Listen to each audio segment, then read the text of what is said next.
कक्षा 9 के प्यारे बच्चों यूट्यूब चैनल में आपका स्वागत है। आज हम भूगोल में अध्याय 2 में भारत का भौतिक स्वरूप, भारत के भौतिक स्वरूप में दीर्घ उत्तरी प्रश्नों की चर्चा की जा चुकी है। आज हम चर्चा करेंगे लघुत्तरी प्रश्नों। तो इसमें पहला है, भारत के पूर्वी एवं पश्चिमी तटीय मैदान पर प्रकाश डालिए। तो भारत के पूर्वी और पश्चिमी तटीय मैदान, तो इसमें पहला है पूर्वी तटीय मैदान। पूर्वी तटीय मैदान का विस्तार कहाँ कहाँ पर है? बंगाल के खाड़ी के सहारे पूर्वी तटीय मैदान उड़ीसा से लेकर कुमारी अंतरीप तक फैला है। यह पश्चिमी मैदान पश्चिमी तटीय मैदान की अपेक्षा अधिक चौड़ा है। 160 से 480 किलोमीटर लगभग है। यहाँ महानदी गोदावरी, कृष्णा, कावेरी नदियों के डेल्टाओं का निर्माण हुआ है। यानी कहने का मतलब इस संपूर्ण तट को कोरोमंडल तट या उत्कल तट भी कहा जाता है। कोरोमंडल तट या उत्कल तट भी कहा जाता है। पूर्वी समुद्र तटीय मैदान को इसका अन्य नाम है। फिर इसी में ही इसका दूसरा भाग है पश्चिमी तटीय मैदान। अब पश्चिमी तटीय मैदान का विस्तार कहाँ कहाँ पर है? तो पश्चिमी तटीय मैदान अरब सागर के सहारे कच्छ की खाड़ी से लेकर कुमारी अंतरीप तक फैला हुआ है। यह अत्यंत सकरा है, जिसके औसत चौड़ाई 64 किलोमीटर तक है। नर्मदा एवं ताप्ती नदियों के मुहाने के निकट इसके सर्वाधिक चौड़ाई का मतलब लगभग 80 किलोमीटर की। इस तटीय मैदान में प्रवाहित छोटी नदियां एवं तीव्रगामी नदियां इसके उत्तरी भाग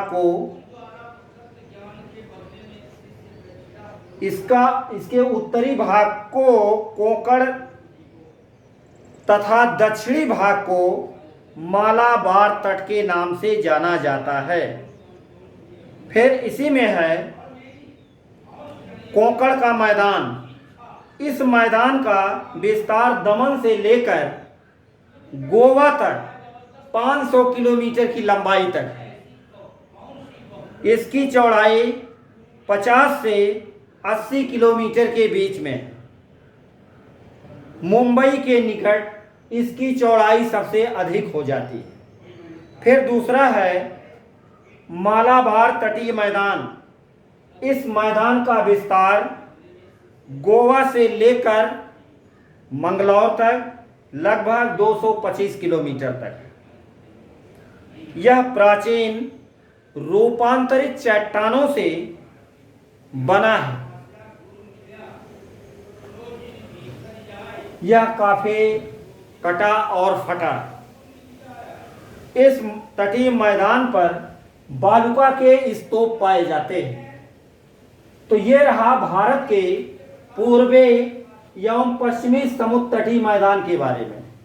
फिर अगला प्रश्न है, उत्तर के विशाल मैदान का आर्थिक महत्व बताइए।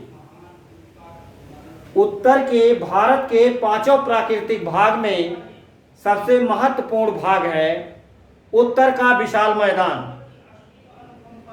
भारत में उत्तर के विशाल मैदान को भारत का हृदय कहा जाता है। और भारत का हृदय क्यों कहा जाता है?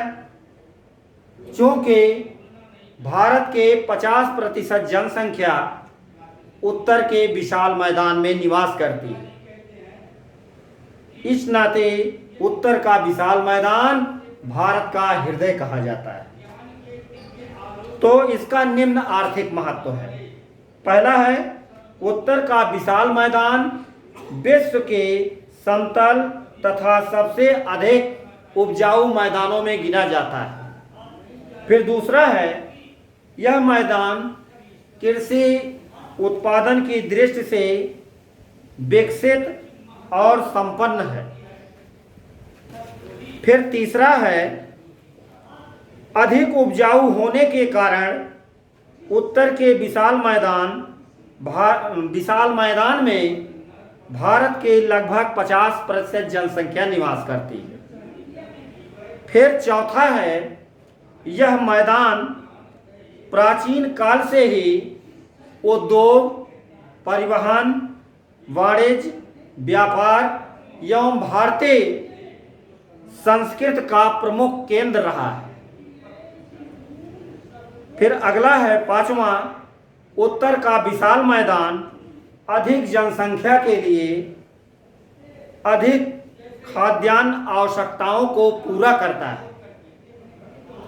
फिर इसमें छठवां पॉइंट है, उत्तर का विशाल मैदान अधिक जनसंख्या को आजीविका के साधन उपलब्ध कराने में सहायक है।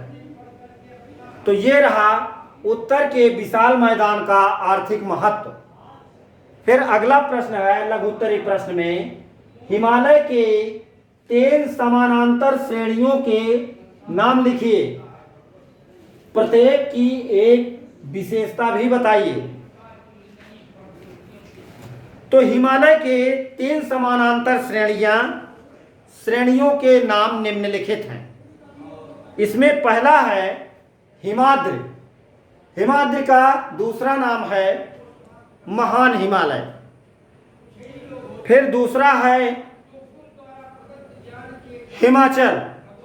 हिमाचल का अन्य नाम है मध्य हिमालय। फिर तीसरा है वाय हिमालय। वाय हिमालय को शिवालिक श्रेणी के नाम से जाना जाता है।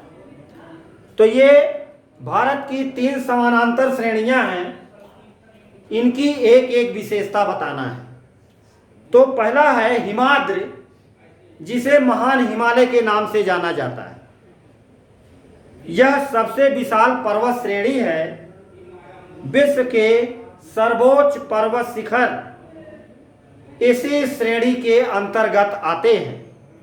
यानी कहने का मतलब ऊंचे शिखर पर विराजमान जितने पर्वत शिखर हैं इसी हिमाद्री में पाए जाते हैं। फिर दूसरा है हिमाचल। यह पर्वत श्रेणी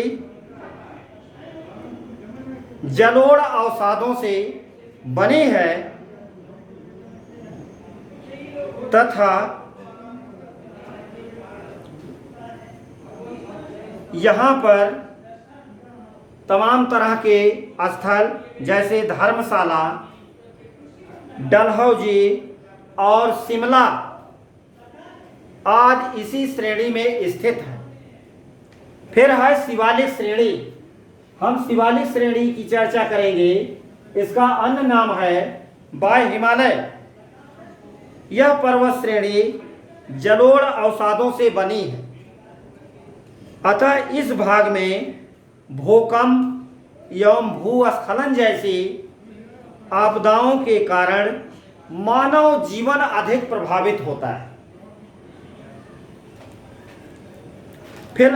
फिर अगला प्रश्न है, भारतीय महामरुस्थल का संक्षिप्त विवरण दीजिए। तो भारत के पश्चिमोत्तर भाग में भारत पाकिस्तान सीमा पर